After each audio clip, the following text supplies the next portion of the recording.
Bonjour à tous, bienvenue sur Voir Autrement NC. Et voilà une nouvelle vidéo. On va parler Journée internationale de l'handicap qui se passe au golfe de Tina. Et voilà, et il y a le président du collectif handicap avec la secrétaire générale et puis bien sûr les membres du bureau et les membres du conseil d'administration. Donc tout le monde est présent. Donc si ce n'est pas encore fait, abonnez-vous à la chaîne, c'est gratuit. Et je vous dis à tout de suite pour la suite de la vidéo.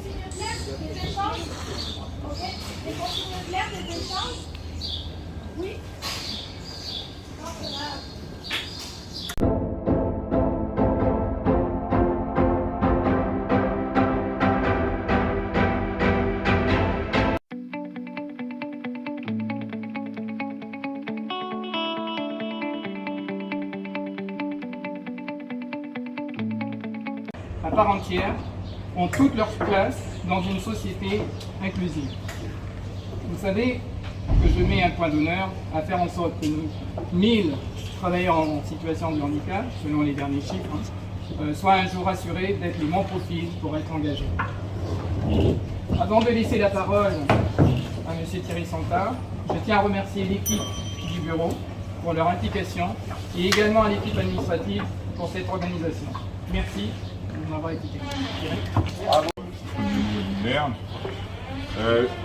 Je vous prie de m'excuser d'abord parce que je ne pourrai pas rester avec vous toute cette journée de travail. D'autres obligations m'appellent. Et je tenais quand même à être présent ce matin pour ce petit déjeuner d'introduction pour échanger rapidement avec vous. Pour vous dire d'abord que, en tant que membre du gouvernement chargé du handicap, j'ai pris un petit peu de temps pour m'imprégner du sujet et je me suis beaucoup appuyé sur Jean, bien sûr, et toute l'équipe d'Isabelle et de Christopher qui ont géré ce dossier avant moi au gouvernement. On a eu l'occasion, je le disais, d'échanger avec Jean, on a eu l'occasion aussi d'échanger avec l'autre groupement, bien sûr, pour essayer de bien comprendre les problématiques du secteur. Vous avez peut-être entendu dans la déclaration de politique générale du président Mapou qu'on a focalisé peut-être un peu notre attention sur la partie insertion professionnelle des handicapés, même si, ne vous inquiétez pas, on n'oublie pas la partie inclusion de nos personnes handicapées. Mais effectivement, comme l'a dit Jean, l'objectif c'est justement, je crois, en matière d'insertion, de rentrer pleinement dans la société calédonienne au sens large. Donc, on a la chance d'avoir un régime qui nous permet d'avoir quelques financements malgré tout dans le contexte extrêmement contraint budgétaire que vivent les collectivités calédoniennes et la Nouvelle-Calédonie en particulier. Donc maintenant l'objectif c'est de mettre en place des projets, le plus de projets possible pour permettre cette insertion des personnes handicapées. Jean m'a parlé d'un projet qui lui tenait à cœur, qui est en tête aussi et qui va mettre probablement en œuvre rapidement maintenant. On m'a évoqué avec les collaborateurs le projet Envie, je ne sais pas si c'est un représentant. Voilà. Il y a également un projet maintenant qui va pouvoir se mettre en place très rapidement, la GPE est bien avancée sur le sujet, donc félicitations. Voilà, c'est tous ces projets-là qu'on va essayer de soutenir au maximum pour permettre à nos personnes handicapées de s'intégrer là du coup complètement dans la vie active, dans la mesure de leurs possibilités calédoniennes.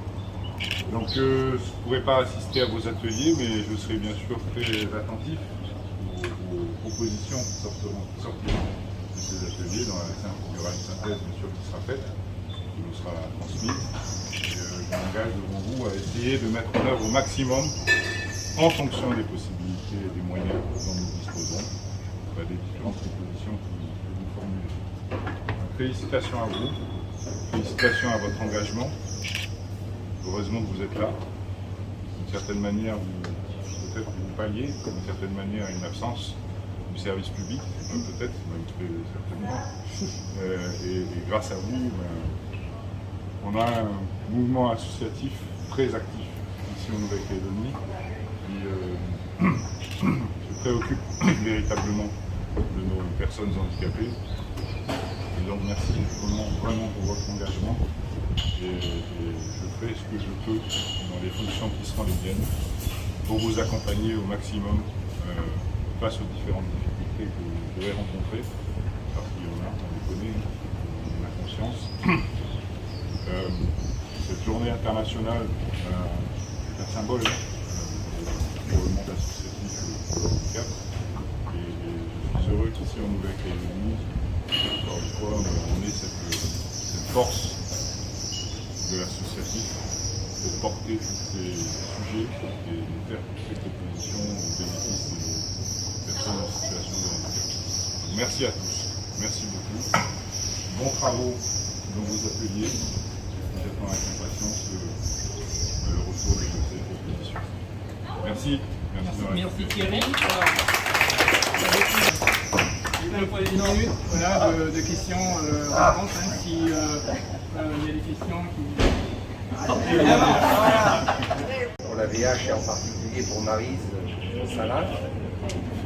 Mais depuis des années, nous voulons faire évoluer les lois, les décrets, les délibérations du territoire sur les personnes en situation de handicap, pour l'inclusion, l'accessibilité, etc.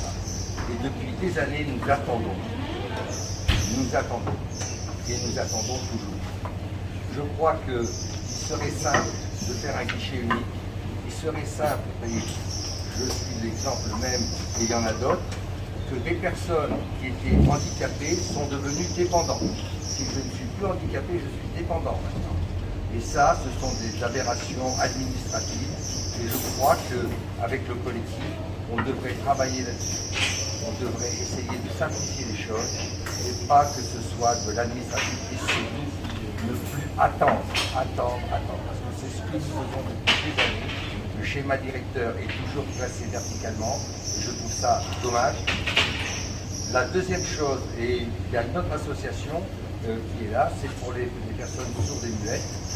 Il serait bon que le gouvernement exige que la télévision, pour le journal télévisé, la météo et certains organismes indispensables, comme vous au gouvernement, vous avez le langage des signes qui est présent, mais que ce soit systématiquement présent.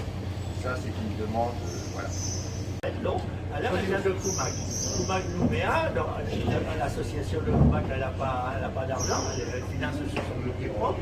Elle a un accident de la route sur le trajet Koumak Nouméa, c'est complètement sa responsabilité. Il n'y a pas de statut de bénévole, ce qui a longtemps qu'on le demande. Il faut qu'on y travaille. Formation, peut-être couverture sociale, mais pas nécessairement au sens où on entend d'une manière générale. Enfin, c'est une demande forte des associations, parce qu'on a du mal, tout le monde le dit, à recruter des bénévoles. Si en plus on dit aux bénévoles, vous êtes de votre poche, et si vous avez un accident de voiture en venant au siège de l'association, ben, on est désolé, mais on ne peut rien pour vous. Voilà, on a déjà une situation difficile, et le contexte est plus difficile. Voilà, c'était court. Oui, merci. On est tous un peu comme ça. Je peux profiter que vous êtes là. Alors, il y a les bénévoles, c'est pour ça aussi qu'on est là aujourd'hui, et c'est important. Les bénévoles, ils donnent de leur temps, pratiquement, parce qu'ils ont un instinct d'empathie pour l'être humain. Ceci étant dit, quand il y a des handicapés, il y a des aidants. Et ce statut des aidants, si vous avez vu, il faudrait peut-être voir un jour, parce que la Nouvelle-Calédonie, s'il y a des sous-coups, des problèmes de communication et ainsi de suite, on serait bien content que les aidants qui participent tous les jours à l'action sanitaire d'un handicapé puisse lui être reconnu comme tel, mais surtout pouvoir participer à l'action publique le jour où il y a une nécessité. Le statut aurait deux. L'aidant en tant qu'aidant une personne handicapée qui est normalement sous la responsabilité du service santé, et l'aidant qui lui deviendrait, on pourrait dire, une sorte de pseudo titulaire fonctionnaire. Et quand la chose publique a besoin de son aide générale, comme on a vu quand il y a eu le Covid et ainsi de suite, on a besoin des gens. C'est-à-dire que l'aidant, c'est plus qu'une personne qui est bénévole, il est à la charge tous les jours d'une tâche on pourrait dire, qui sort des tripes en plus, mais qui lui donne un espèce de statut ambigu entre le statut de fonctionnaire et le statut de permanent voyez, donc c'est possible qu'on fasse ce qu'on appelle un collaborateur occasionnel de l'administration de ces aidants dans le cas où ils remplissent une tâche exacte d'aidant de handicapé, ce qui enlève, ce qui substitue son travail à celui d'une personne de l'administration de la santé. Voilà. 35 associations, ça représente des centaines de personnes accompagnées sur le terrain. Et au fil des mois qui passent, là, depuis un an et demi, le collectif d'un coup de plume est rayé par l'administration, des commissions dans lesquelles nous représentons les droits des personnes. Au fur et à mesure des renouvellements des commissions, le collectif est éliminé. On a été éliminé du COS, on a été éliminé de la CRHD, on s'attend à être éliminé aux prochaines commissions qui vont être renouvelées. Est-ce que c'est vraiment normal que d'un coup de plume, une administration puisse comme ça rayer 35 associations qui sont sur le terrain tous les jours?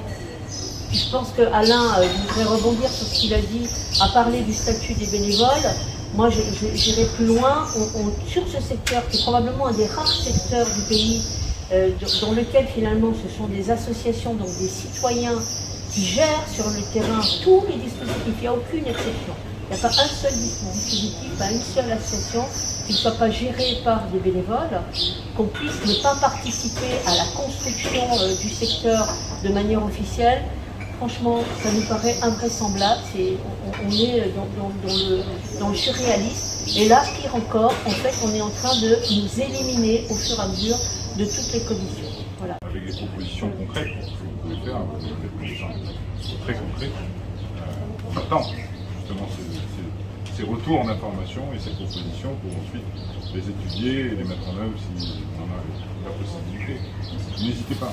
Moi, je suis vraiment dans l'attente de vos propres propositions qui sont, par définition, les plus pertinentes face à la réalité du terrain que vous connaissez mieux. Aujourd'hui, le FIPH soutient en remboursant les cotisations pour les employeurs qui recrutent.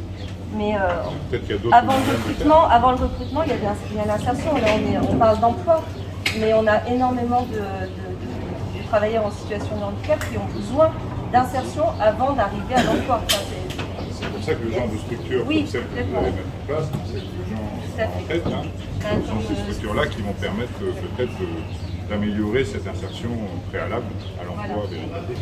N'hésitez pas, on attend que vous fassiez remonter justement ces propositions concrètes et on les accompagnera au niveau de nos possibilités.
Du coup, on va enchaîner, vu que le timing est serré, on va enchaîner. Du coup, ce qu'on va vous proposer, Marie va expliquer un peu ce qui va se passer sur la deuxième partie. Moi, j'aimerais juste faire un petit clin d'œil à nos jeunes de la commission jeunes qui sont présents ce matin, donc Alexandre et Paul, qui est caché derrière.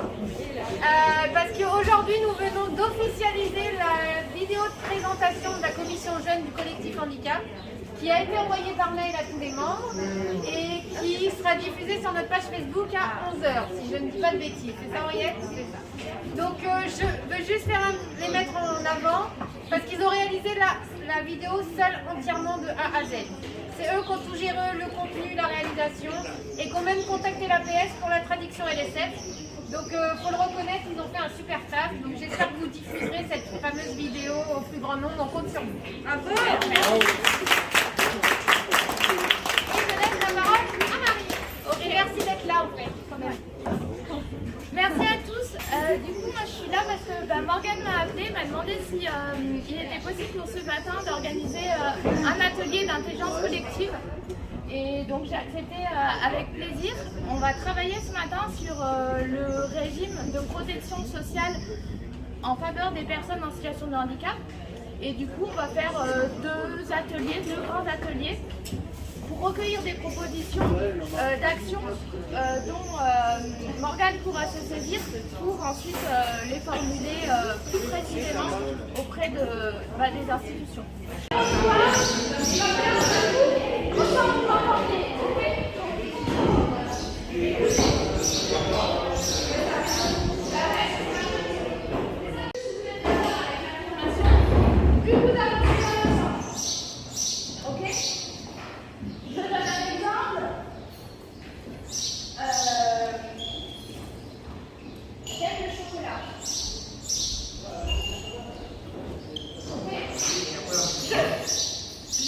J'adore le café. Parce que c'est moi, ok? C'est mon point de vue. Donc je vais poser des affirmations, vous êtes libre d'avancer, de rester à votre place, voire de reculer. Ok? Pour Richard, ce qu'on va faire, parce que lui, il ne va pas forcément voir qui est au centre, qui avance. On dira, enfin, les personnes qui avancent vers le centre, elles diront qui elles sont. Ok? Je laisse un langage. Le plaisir de dire les affirmations. Ça marche? Tout le monde est prêt? Michel, c'est bon? Oui. Ok. Première affirmation. Je me lève tous les jours avant 5 heures. Avant 5 heures. C'est la crise. Ok, vous bougez pas, on attend l'affirmation suivante. C'est des Il y a un menteurs. handicap invisible. Ceux qui n'ont pas de handicap invisible, du coup, vous pouvez sortir. Troisième, à choisir, je suis plus week-end à Sydney que week-end à l'île des Pins. Vous savez, la loi de 2019 sur la protection sociale.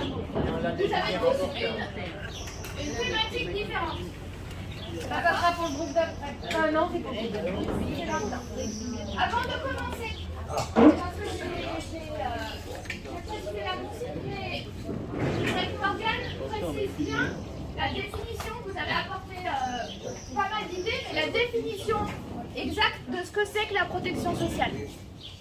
Donc en fait, la protection sociale, c'est un ensemble de dispositions d'accompagnement ou de mécanismes de prévoyance collective qui permet à chaque individu tout au long de sa vie de faire face à un risque social. Alors, ou un besoin social.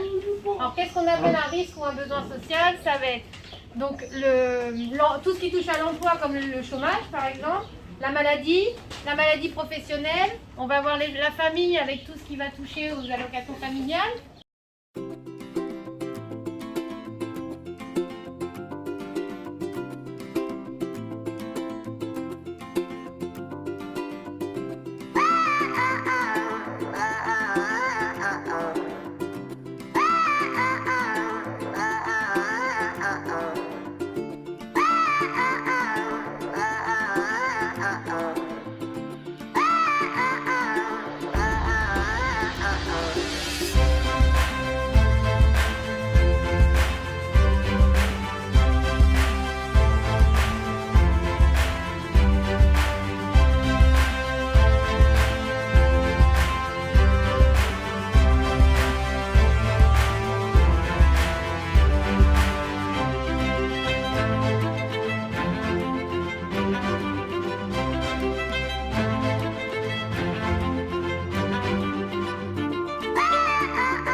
Bon, Alexandre, tu veux dire un mot là pour cette journée? Oui, c'était une journée très productive et très intéressante au niveau de la rencontre de différentes associations. Et je suis très heureux d'être là. Ok, et qu'est-ce que tu as pensé de la journée internationale de l'handicap? Elle est bien faite, elle est top. C'est vraiment top parce que ça laisse la parole à tout le monde. Ok, d'accord, merci.